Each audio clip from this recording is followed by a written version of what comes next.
अस्सलाम वालेकुम एवरीवन। अच्छा, जो लेप्लास का हमें आगे काम होगा उसका एक बहुत ही इंपॉर्टेंट पार्ट जो है वो पार्शियल फ्रैक्शन की रूल्स होते हैं आपके। तो ये रूल्स जो होंगे ये आपको याद नहीं करने, ये गिवन होंगे ऑब्वियस सी बात है, लेकिन आपको इस्तेमाल करने आने चाहिए। तो ये जो है वो आगे आपके काम आएंगे। आपको जब फर्स्ट ऑर्डर सिस्टम में हम ये अप्लाई करेंगे या हम जब सेकेंड ऑर्डर सिस्टम में अप्लाई करेंगे ये कुछ रूल्स, तो ये दोनों जो 2 कैरेट आवर वाले पढ़ रहे हैं, जो 3 कैरेट आवर वाले पढ़ रहे हैं, दोनों के लिए ये इंपॉर्टेंट है ये रूल्स। तो ये रूल्स आपको पता होने चाहिए कि हमने कहीं ना कहीं अप्लाई करने हैं। और कहाँ करते हैं हम अप्लाई? जब हम लेप्लास को कन्वर्ट कर रहे होते हैं इनटू टाइम डोमेन। पहले तो ये बात याद रखनी है। अच्छा, इसके बाद एक थोड़ी सी मैं ये बात करना चाह रहा था कि ये कुछ सवाल यहाँ पे गिवन है। ये जो 2 क्रेडिट आवर वाले हैं उनको नहीं करने की ज़रूरत, क्योंकि ये जो है उनके लिए नहीं है। ये जो है वो जो 3 क्रेडिट आवर वाले हैं जो मिसलिनियस में पढ़ रहे हैं कंट्रोल्स, तो उनके लिए ये तमाम 7 के 7 क्वेश्चंस करना ज़रूरी है। ये एग्जैक्टली वही कॉन्सेप्ट है कि आपके पास एक लेप्लास में एक जो ट्रांसफ़र फंक्शन है वो गिवन है और आपने कन्वर्ट करना है उसको टाइम डोमेन में। सारे जो इसके आंसर्स हैं वो भी लिखे हुए हैं, ठीक है। तो ये जो 3 क्रेडिट आवर पढ़ रहे हैं कोर्स मिसलिनियस वाले, उनको ये उनकी उनकी कोर्स में शामिल है ये लेप्लास, तो उनको ये कन्वर्ट करना है। और अगर कोई मसला है इसमें तो मैं इसको इंडिविजुअली क्लास उनकी ले सकता हूँ, तो वो हम देख लेंगे। अभी फ़िलहाल उसको नहीं देखेंगे, बाद में देख लेंगे। इसमें मुझे दूसरी बात ये करनी थी दोनों के लिए कि ये भी ये तीन जो चीज़ें ये इंपॉर्टेंट है आपके पास। ये जो तीन जो आपके पास सिग्नल हैं ये बहुत ही इंपॉर्टेंट है, इम्पल्स, स्टेप और रैम्प। तो इसका इन तीनों सिग्नल को एफ ऑफ टी यानी कि टाइम डोमेन में आप कैसे रिप्रेजेंट करते हो, और उसी सिग्नल को आप एफ ऑफ एस यानी कि लेप्लास में कैसे रिप्रेजेंट करते हैं, ये आपको पता होना चाहिए। तो अगर मैं इम्पल्स की बात, खास तौर पे लेप्लास वाला, अगर मैं इम्पल्स की बात करूंगा तो आपको पता होना चाहिए कि एफ ऑफ एस इसका 1 है, ठीक है। अगर मैं स्टेप की बात करूंगा तो आपको पता होना चाहिए कि इसका एफ ऑफ एस 1/s है। और अगर रैम की बात कर रहे हैं हम तो वो 1/s² है। तो ये जो तीन रिजल्ट्स हैं ये आपको आगे इस्तेमाल करने पड़ेंगे, तो ये आपको पता होना चाहिए कि क्या रिजल्ट्स हैं इसके। अच्छा, तो अब आगे चलते हैं और देख लेंगे हमारा क्या है आज का काम। तो ये जो है मैं बता चुका हूँ कि ये जो 3 कैरेट आवर वाले हैं उनके लिए करना ज़रूरी है ये, ठीक है। तो अब हम आगे चलते हैं, अपना जो लेक्चर है वो देखते हैं। अच्छा, एक सवाल मैं करवाना इसलिए चाह रहा हूँ ये कि आपको ये पता होना चाहिए कि आप स्टार्ट किस तरह करते हो किसी भी सिस्टम को, और ये जो इन्वर्स लेप्लास लगा के फिर इन्वर्स लेप्लास लगा के पूरा जो कंप्लीट एक बिहेवियर होता है वो कैसे होता है, तो वो मैं यहाँ पे सॉल्व करना चाह रहा हूँ। तो ये एक बहुत ही सिंपल सा सवाल है, सिर्फ समझाने के लिए, सिर्फ कॉन्सेप्चुअल आपको नॉलेज देने के लिए ये सवाल है यहाँ पे। तो ये है क्या, इसको पढ़ लेते हैं। एक्स ऑफ टी ये गिवन है, is the input displacement and theta T is the output angular displacement. तो एक्स जो है वो आपका इनपुट हो गया, और जो थीटा आपका जो ये लिंक या जो भी लगी हुई है आपके पास, ये जब रोटेट होगा तो वो इसकी जो डिस्प्लेसमेंट है जो थीटा है वो आपका आउटपुट है। तो करना ये आपने, you need to find theta t where x t is the step response. तो वो ये बता चुका है कि जो आपके पास इनपुट आ रहा है, जो आपके पास एक्स इनपुट है वो स्टेप रिस्पॉन्स है, ठीक है। तो स्टेप का एस लेप्लास में क्या होता है, 1/s होता है।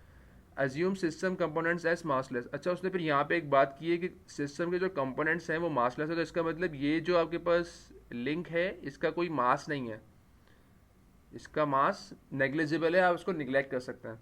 तो सबसे स्टार्टिंग पॉइंट किसी भी सिस्टम को सॉल्व करने का क्या है, you need to find its equation of motion. तो कैसे फाइंड करेंगे, f is equal to m a लगाते हैं हम। तो यहाँ पे तो एम जीरो है, सिस्टम की एक्सेलरेशन जीरो नहीं है, लेकिन वो एम और ए का कंपोनेंट जीरो हो गया क्योंकि मास को हम नेग्लिजिबल कंसिडर कर रहे हैं। तो इसका मतलब ये नहीं कि एक्सेलरेशन जीरो है, मास जीरो हो गया, उसकी वजह से एम ए का जो प्रोडक्ट है वो दोनों जीरो हो रहे हैं। तो इसका मतलब ये हुआ कि अगर इसकी इक्वेशन मैं लिखना चाहूँ तो summation f is equal to zero होगा, ऐसा ही है। तो कैसे लिखेंगे हम, देख लेते हैं इसको। डैम्पर के दोनों एंड्स मूव कर रहे हैं, वाई पहला जो एंड मूव कर रहा है वो एक्स मूव कर रहा है, डिस्प्लेसमेंट उसकी उसको वेलोसिटी में कर लेंगे ऑब्वियसली। और जो डैम्पर का जो सेकंड एंड है वो किस तरह मूव करेगा, so we have l length of the link और थीटा। तो ये जो जो आपकी मूवमेंट हो रही है यहाँ पे वो कितनी है, obviously s is equal to r theta, तो एल थीटा हो गई, वो बड़ा आराम से आपने निकाल लिया। तो जो डैम्पर की दोनों आपके पास जो एंड थे उसकी डिस्प्लेसमेंट आ गई, तो वेलोसिटी आ गई बेसिकली। स्प्रिंग का एक एंड तो फिक्स्ड है, तो इसका मतलब स्प्रिंग में तो सिर्फ एक ही वेरिएबल आएगा और वो क्या होगा, सिंपली एल थीटा ही होगा, ठीक है। और स्प्रिंग डिस्प्लेसमेंट इस्तेमाल करता है तो उसमें तो वेलोसिटी निकालने की जरूरत नहीं है। तो दो फोर्सेज आ गई आपके पास। पहली फोर्स कौन सी है, जो इस डैम्पर के अंदर है, उसमें डिफरेंस आएगा आपका एक्स का और एल थीटा का। Second force is your spring force, जिसमें सिर्फ और सिर्फ आपके पास एल थीटा आएगा, ठीक है। तो ये इसको इक्वेशन अगर हम लिखना चाहें तो ये इक्वेशन कुछ इस तरह की बनेगी कि ऑब्वियसली सिस्टम की फोर्सेस बैलेंस करने के लिए the force in the damper must be equal to the force in the spring. तो हमने यहाँ पे उसको दोनों को बराबर लिख दिया। आप इस तरह नहीं करें, आप उसको वहाँ ले जाए नेगेटिव कर लें, वो जो हम काम करते थे कि कंप्रेशन में स्प्रिंग है टेंशन में। लेकिन ये ज़्यादा बेहतर लग रहा है इस सिचुएशन में, क्योंकि आप दोनों, क्योंकि मास नहीं है यहाँ पे, मास नहीं है, तो इसका ज़्यादा बेहतर ये कि आप दोनों फोर्सेस को बैलेंस आउट कर लें। तो जो डैम्पिंग की फोर्स है it must be equal to the force in the spring, ठीक है। तो ये इक्वेशन बन के आ गई आपके पास। डैम्पर में डिफरेंस आएगा, ऑब्वियस सी बात है, क्योंकि दोनों एंड्स मूव कर रहे हैं, और स्प्रिंग में सिंपली ऐसे ही रहेगा।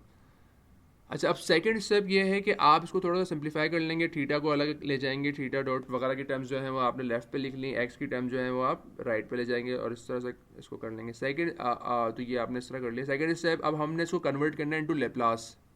तो पहला स्टेप क्या था कि हमने उसकी डिफरेंशियल इक्वेशन लिख ली है। Now we need to convert the system into Laplace. तो लेप्लास में करते क्या था, अगर आपको याद हो, ये इक्वेशन लिखी हुई है, जब भी लेप्लास डिफरेंशियल फॉर्म में होगा तो आपने ये इक्वेशन इस्तेमाल करनी है। ये सिंगल डेरिवेटिव के लिए, वरना इसका जो डबल डेरिवेटिव के लिए जो इक्वेशन है वो भी लिखी हुई है पिछले स्लाइड्स के अंदर, तो वो देख सकते हैं आप, और एक जनरल फॉर्मूला भी इसका गिवन है।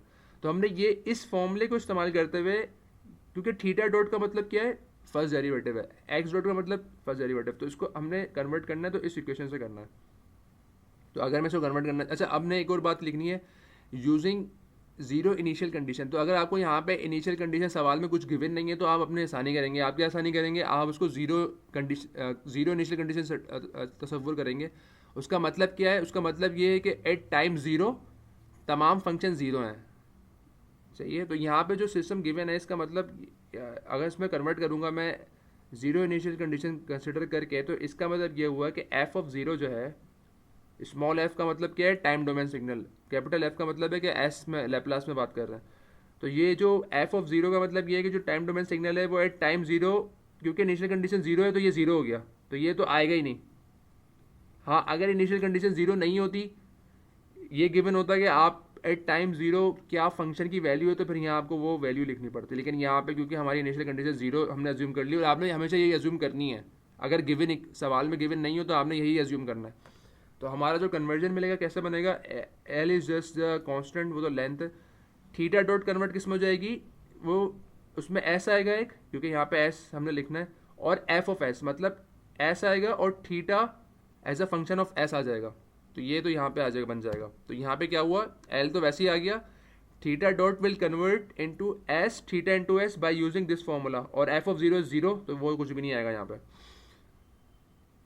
अच्छा, सेकंड जो पार्ट है उसमें सिर्फ थीटा है, उसमें कोई डेरिवेटिव नहीं है, तो वो तो सिर्फ सिंपल अगर सिंपल एक टर्म लिखी हुई है in terms of something theta, तो वो तो सिंपल कन्वर्ट हो जाएगी इनटू एस, उसमें कोई डिफरेंशियल टर्म कोई भी एस की टर्म नहीं आएगी। अच्छा, यहाँ पे एक्स डॉट है, तो अगेन वही इनिशियल कंडीशन जीरो कंसिडर करके you can convert x dot into the Laplace by using again the same formula, तो वो हो जाएगा, एस आएगा, और फिर एक्स ऑफ एस हो जाएगा। तो देख रहे हैं हम यहाँ पे स्मॉल एक्स था क्योंकि टाइम डोमेन में था ये, जब हम जैसे ही हम लेप्लास में आ गए हमने उसको कैपिटल कर लिया, तो हमने कैपिटल एक्स में उसको लिख दिया है।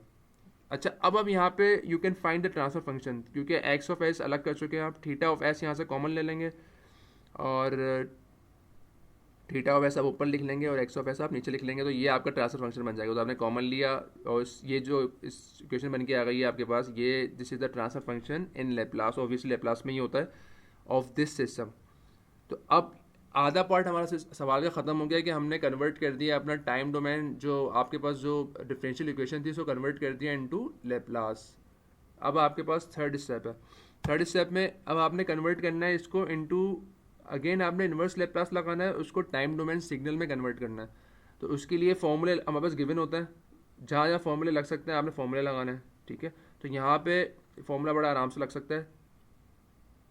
उससे पहले आपने करना क्या है, theta S is your output, x of S is your input. तो एक्स ऑफ एस क्या था हमारा, एक्स ऑफ एस हमारा जो था, जो एक्स ऑफ टी भी ऑब्वियसली एक ही चीज़ रहेगी, वो तो इनपुट तो वही रहेगा, चाहे आप उसको टी की टर्म्स में लिखें या एस की टर्म्स में। तो एक्स जो एक्स इनपुट था वो आपका स्टेप रिस्पॉन्स है। तो स्टेप रिस्पॉन्स, ये जो एक्स ऑफ एस है ये हम वहाँ ले जाएंगे और मल्टीप्लाई करा देंगे, और स्टेप रिस्पॉन्स आपको पता है कि 1/s होता है, तो ये हमने 1/s कर दिया, उसको मल्टीप्लाई करा दिया, कैंसिल आउट हो जाएंगी कुछ चीज़ें, एस जो है कैंसिल आउट हो जाएगा। और यहाँ पे अब इस सिस्टम के ऊपर आप ये फॉर्मूला लगा सकते हैं, क्योंकि एल एल जो है वो जस्ट कांस्टेंट है, उसको अलग कर दें, एस प्लस के ओवर बी। तो यहाँ पे जो ए है इज़ नथिंग बट के ओवर बी। तो वो इसी फॉर्मूले के थ्रू जो जिस तरह ये इसमें कन्वर्ट हुआ है, क्योंकि उल्टा आ रहे हैं तो इन्वर्स लेप्लास की का मतलब ये है कि हम 1/s+a से वापस यहाँ पर आ रहे हैं, और लेप्लास लगाते तो यहाँ से e-at से हम 1/s+a में जाते हैं। तो यहाँ पे ये कन्वर्ट करके सिंपली आप फॉर्मूला लगा देंगे, तो ये आपके पास रिजल्ट आ गया। यानी कि ये रिजल्ट क्या शो कर रहा है कि ये रिजल्ट जो है बेसिकली इस सिस्टम का टाइम डोमेन में रिजल्ट है। तो पहले आपने स्टेप्स देखे आपने किस तरह से हो रहे हैं कि आपने अपना डिफरेंशियल इक्वेशन निकाली, उसको कन्वर्ट किया बाय यूजिंग इनको, उसको लेप्लास में कन्वर्ट किया, फिर आपने उस लेप्लास की इक्वेशन को सॉल्व करके टाइम डोमेन में कन्वर्ट किया बाय यूजिंग इनवर्स लेप्लास। तो ये जो रिजल्ट है, अब ये आपके पास रिजल्ट है जिसको आप प्लॉट कर सकते हो। ठीक है, यहाँ पे देखिए आप कॉन्स्टेंट्स भी आ रहे हैं, जो आपके पास दो जो फिजिकल प्रॉपर्टी थी सिस्टम की वो दोनों आ रही हैं, के भी आ रहा है, बी भी आ रहा है, एंड देन ऑब्वियसली एल आपके जो तीन कंपोनेंट थे वो तीनों आ रहे हैं, और टाइम की रिस्पेक्ट से ऑब्वियसली आपका थीटा टी चेंज होगा। तो ये कॉन्सेप्ट है, टोटल जो एक पूरा कॉन्सेप्ट होता है क्यों करते हैं हम ऐसा लेप्लास में, तो ये कॉन्सेप्चुअल समझाने के लिए आपको एक सवाल था। होपफुली समझ आई होंगी चीज़ें कि क्यों हम इसका इतनी इंपॉर्टेंस है। तो आप ये वीडियो यहीं पे ख़त्म करते हैं। नेक्स्ट वीडियो में जो है वो हम फर्स्ट ऑर्डर सिस्टम और उस पर बात करेंगे स्टेप और उसका जो रैंप रिस्पॉन्स वगैरह होता है। तो टेक केयर, अल्लाह हाफिज़।